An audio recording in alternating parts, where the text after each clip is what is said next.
Have you ever gotten a super random warning right before moving into a new house?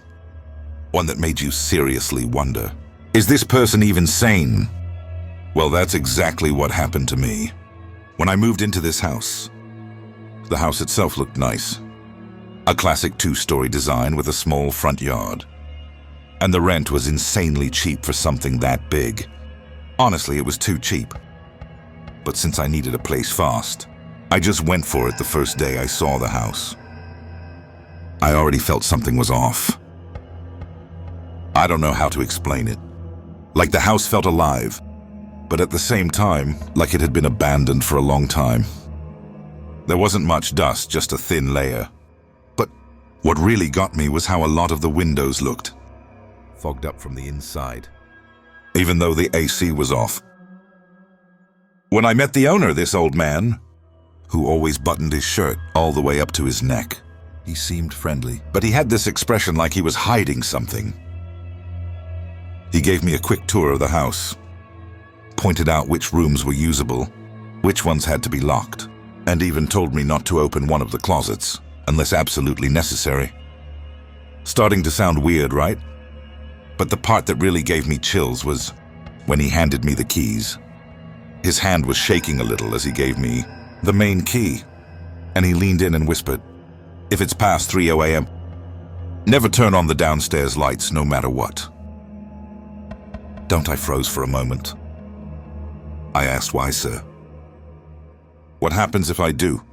He stayed silent for a long time, staring blankly out the window. Then he finally said quietly, "Some things are better left unseen." Dude, can you imagine?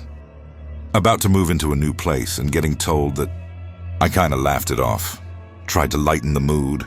I said, "What? The ghost doesn't like bright lights or something?" But the old man didn't even crack a smile. He just said one last thing before leaving.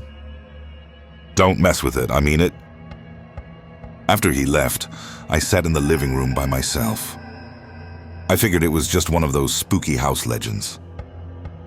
You know, gives the place character. But for some reason, ever since that moment, whenever it's past 3:00 a.m., I start to feel like something's watching me from downstairs.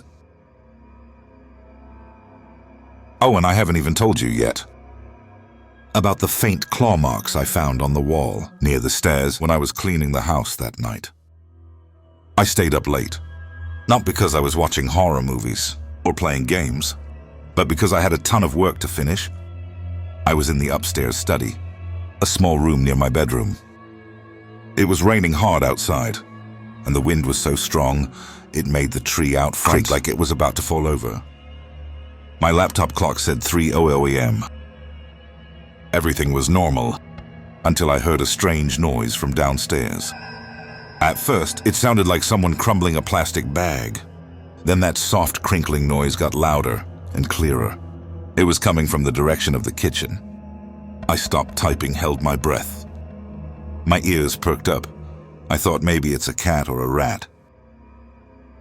But then the crinkling turned into this sound tap.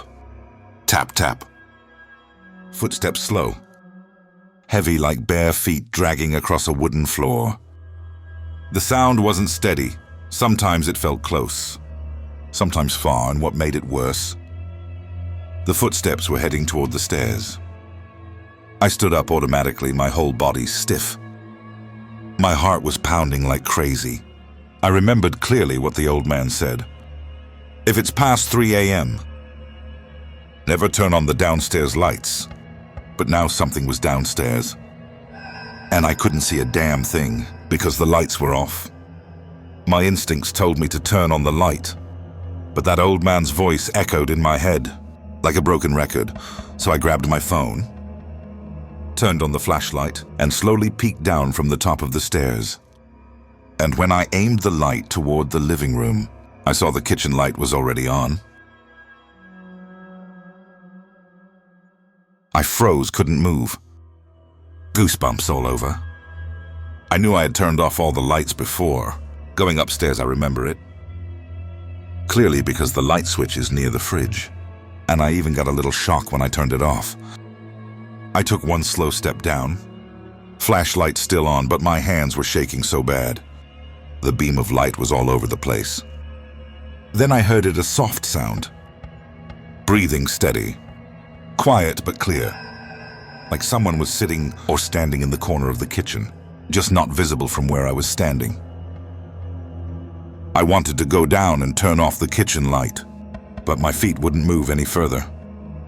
Suddenly, the living room light turned on its own. I immediately backed up the stairs. Screw the warning, screw the curiosity. I ran back into my room, locked the door, and dove under my blanket. I just waited for the sun to come up. At the time, I told myself maybe the switch is faulty. Maybe the wiring's acting up. But why did it sound like footsteps? And why did I hear breathing? That night, for the first time, I truly believed I wasn't living alone in this house. And whatever it was didn't like the dark. The next morning, once the sun was up and I felt safe again, I went outside. I said it was to get fresh air. But really, I just needed to get away from that house for a while. I still haven't told anyone about this. But the more I think about it, the less it makes sense lights turning on by themselves. Footsteps, and the creepiest part, that breathing. I finally decided to stop by the little shop at the end of the street. It's run by an old woman who, ever since I moved in, looked like she wanted to say something to me, but always held back. This time I started the conversation. "Ma'am, I'm renting the house on the corner. The one with the peeling paint. Do you know that house?" She immediately stopped stirring her tea. Her expression turned serious. "Did you hear something last night?" I was shocked I hadn't said a word about it. But it felt like she already knew. I nodded slowly. The lights turned on by themselves. A little after 3:00 a.m., I didn't touch anything. But there was breathing downstairs. I whispered it, almost afraid of my own words. She sat down slowly. Her tone changed softer now. Like someone finally sharing something they've been keeping inside for a long time. That house used to be home to a couple and their 5-year-old daughter.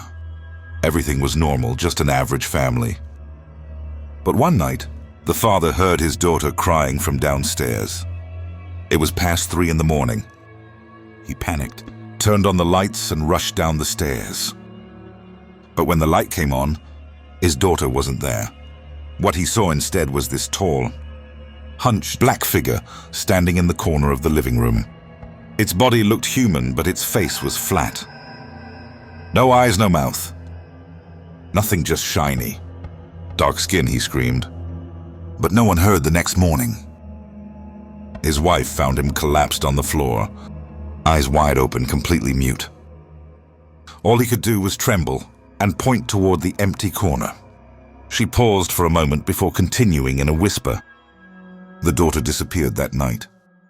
She was never found, and ever since that night, every time the clock passes 3:00 a.m., the sounds come back if you turn on the lights. They'll see you, they can't see in the dark. But if it's bright, they'll know exactly where you are. I couldn't say a word. My teeth were chattering. My hands were drenched in sweat. That night, I decided to set up my phone in the living room. Downstairs, I put it on top of a cabinet and set it to record from 2:00 a.m. until morning. The next day, when I watched the footage, the room looked normal, just dark. But exactly at 3:00 a.m., the kitchen light turned on. And then a shadow moved across the room. Toward the camera, I couldn't make out its shape, but it was tall, and as it passed in front of the camera, the screen went completely black, like something had covered the lens. The worst part, when the recording came back a few seconds later, the phone had been moved, like someone or something had picked it up and set it down somewhere else. And in the very last second, I heard it breathing heavy. Clear, and it wasn't mine. Since that night, I've never left my bedroom after 3 a.m. You want to know what's even scarier? Last night, the downstairs light came on again. even though I already pulled out all the switches. After the recording incident, I got really serious about trying to protect myself. I bought some scented candles, lined my bedroom door with salt. Yeah, I don't know if that actually works, but I was desperate enough to try anything. I even started sleeping with earphones in, blasting white noise, just so I wouldn't hear anything from downstairs. But the more I tried to protect myself, the weirder things got. A few nights later on a Wednesday, I went to bed early because I was exhausted from work. Around 1 a.m. I woke up thirsty. I went downstairs to grab some water. The place was still dark. Everything looked fine.